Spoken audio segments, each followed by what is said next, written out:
Okay, thankfully, Professor Alidu Seidu, who is a head of the Political Science Department at the University of Ghana, joins me now also with the perspectives on what has happened to the MPP tonight. Now they know the true causes of their defeat. A summary of that very bulky document was submitted.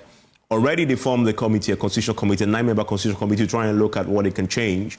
Alidu Seidu, so first let's start with the announcement that we're certainly going to see constitutional amendments as far as the MPP's constitution is concerned. First of all, good move? Actually, if it was part of the recommendations that were picked by the committee from the nationwide consultation, we have also done a lot of studies after the elections. And you tend to see that most of the things that people were calling for had something to do with the the MPP's constitution. Okay. First, usually had to do with enforcement of certain provisions of the constitution, which has created a lot of challenges for the party moving forward. So, for example, if you look at most of the constituencies that we went to, the reason was what? The backlash and the clashes from the primaries, especially at the parliamentary level, that transitioned into the main elections and election campaign.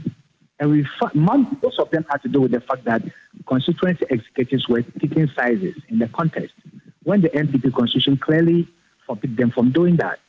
So I think with those final ones, basically it has to do with enforcement, taking at least punitive measures and making sure that those who fall foul of the constitutional provision regarding the conduct of elections and campaigns are dealt with.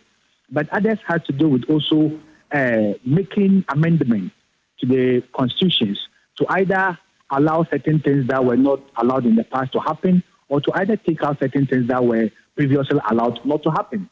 So I think with regards to those ones, it basically has to do with the party seeing how they can amend that aspect of the constitution to take care of the needs of the people.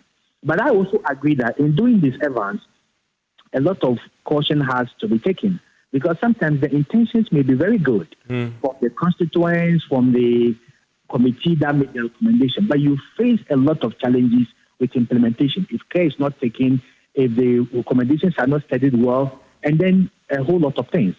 So that's why I think that the 9-member committee that has been set up after the work of Professor Michael Cole's committee, maybe to actually sit down and see what is supposed to be done, especially those that has constitutional implications, and then maybe the best way to do it moving forward so that it can reflect the intention of the people who were interviewed, but also reflect the intention of the people, the Michael Cole Commission membership, and then collectively it can inure to the benefit of the party.